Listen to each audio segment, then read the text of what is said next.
High বন্ধুরা, দেখতে পাচ্ছ আমরা এখন যাচ্ছি কুলটিকরি মিলন মন্দিরে। আর কিসের জন্য যাচ্ছি সেটা তো আমি আগের দিন ভিডিওতেই বলেছি। তো আজ হচ্ছে আমার ছেলের মুখে ভাত, তো তার জন্য আমরা কুলটিকরিতে যাচ্ছি। তো এখানে দেখো আমার ছেলেকে সাজিয়েছি কুমকুম দিয়ে। একদিকটা সাজানো হয়েছে আর একদিকটা হয়নি, কারণ সে ভীষণ নড়াচড়া করছে, কিছুতেই করা যাচ্ছে না। তো যেহেতু ওখানে মন্দিরে টাইমের ব্যাপার আছে, তার জন্য আমরা তাড়াহুড়ো করে বেরিয়েছি। এবার আমরা যাচ্ছি রাস্তায়। একটু ঘুমিয়েছে, দেখো আমি পুরোটা কমপ্লিট করে নিয়েছি সাজা। তো বাকি সাজ পোশাক তার বলেছে যা কিছু সে পরবে সব কিছু ওখানে ঠাকুর ছুঁয়ে পুজো দিয়ে তারপর পরানো হবে, তাই আর বেশি কিছু পরায়নি। তো এই দেখো আমার সামনে বসে আছে আমার ভাইয়ের ছেলে, আর আমার পাশে আছে আমার মা। আর বাবা সকালবেলায় চলে গেছে পুজোর হাট বাজার করার জন্য। আর ওর পুচকুর বাবা আসছে বাড়ি থেকে। তো এখানে দেখো আমরা প্রায় মন্দিরের সামনে চলে এসেছি। আর এই দেখো এটা হচ্ছে মন্দিরের সামনের গেট। তো আমরা ঢুকে গেলাম, আর এটা হচ্ছে মন্দিরের বাইরের দৃশ্যটা। আর এখানে আমরা প্রথম সিঁড়ি, এই দেখো আমি মন্দিরের ভিতরে ঢুকছি। আর এই এখানে মা কিসব করছে। যাই হোক, এটা হচ্ছে মন্দিরের প্রথম সিঁড়ি, আর এটা হচ্ছে মন্দিরের ভিতরের একতলা।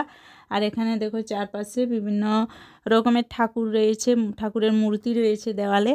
আর এটা হচ্ছে দ্বিতীয় সিঁড়ি, আর আমি দ্বিতীয় সিঁড়িতে উঠে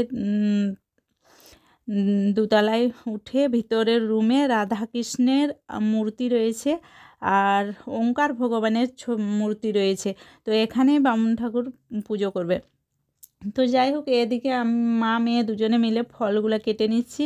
এবার আমাদের ফল কাটা প্রায় হয়েই গেছে। এবার ফল কাটার পরে এদিকে ঠাকুরমশাই পুজো শুরু করে দিয়েছে। আর পুজো শুরু করে দিয়েছে, আর আমার ছেলেকে যেগুলো পড়ানো হবে সেগুলা ঠাকুরকে ছুঁয়ে পুজো হয়ে গেছে, বলছে ওগুলো সাজাবে, চলে যাও। এবার আমার ছেলেকে আমরা সাজাচ্ছি।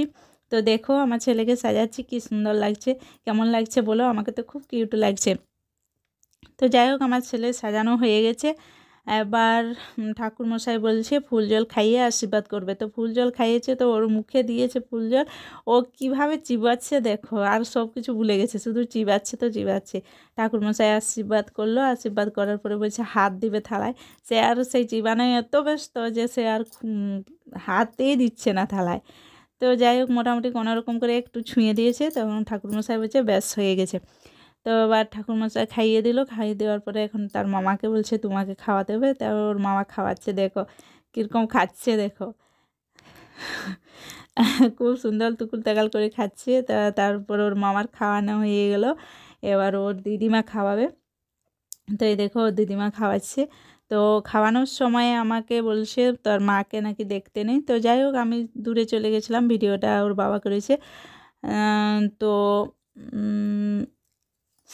তো খাওয়ানোর পরে ওখানে ঠাকুরের আরতি হবে। তো এই দেখো আরতি হবে। তো এখানে দেখো কীরকম সিস্টেম, সুইচ টিপলেই মিউজিক অটোমেটিক বাজছে, ওখানে কোনো মানুষের প্রয়োজন হবে না যে বাজানোর জন্য। এই দেখো সুইচ টিপে দিয়েছে, এখানে মিউজিক বাজছে আর এদিকে আরতি হচ্ছে। তো প্রায় আরতি হয়েই গেল। আমি আর আমার ছেলে এটা মন্দিরটা পরিক্রম করছি। তো সব শেষে আমরা সব কিছু হওয়ার পরে আমরা দেখো বেরিয়ে এসেছি মন্দির থেকে। আর মন্দিরের গেট বন্ধ করে দেয় পুজো 1টা বাজলে। তো যাই হোক, বাইরে এসে দেখছি যে প্রচুর বৃষ্টি হচ্ছে, তাহলে বাড়ি যাব কী করে। তো বাইরের ঠাকুরগুলার কাছে ছবি তুললাম। ছবি তোলার পরে বাইরে আরেকটি মন্দির রয়েছে, এটা হচ্ছে শিব মন্দির। তো এখানে শিব মন্দিরের কাছে একটু প্রণাম টনাম করলাম। তারপর এই দেখো বৃষ্টিতে মাঠ ভিজে গেছে চারদিকে, যে হেঁটে হেঁটে আমি বাইরে যাচ্ছি। তো আমাদের টোটো চলে এসছে, এবার আমি বাড়ি যাব। তো এই দেখো আমরা রাস্তায় ফিরে আসছি, আর আমরা বাড়ি পৌঁছে গেছি। এই দেখো বাড়ি পৌঁছে এসে পুচকুকে দেখো কিভাবে ঘুমাচ্ছে, যেন কত বড় কাজ করে এসছে। এমনভাবে ঘুমাচ্ছে যেন কত ক্লান্ত হয়ে গেছে, কীভাবে ঘুমাচ্ছে দেখো। তো বন্ধুরা, আমি আসলে একটু একটু করে ভিডিও নিয়েছি, কারণ অত বড় ভিডিও নেওয়া যাবে না, কারণ আমার ব্লগটা বড় হয়ে যাবে। আর যতটুকু দিতে পেরেছি তোমাদের সামনে তুলে সেটাই। তো যাই হোক, তোমাদের ভিডিওটি কেমন লাগলো অবশ্যই কমেন্ট করে জানাবে, আর আমার পুচকু সোনাকে একটু আশীর্বাদ করে দিবে পারলে। তো যাই হোক, মোটামুটি সবাই সুস্থ থেকো, ভালো থেকো, বাই।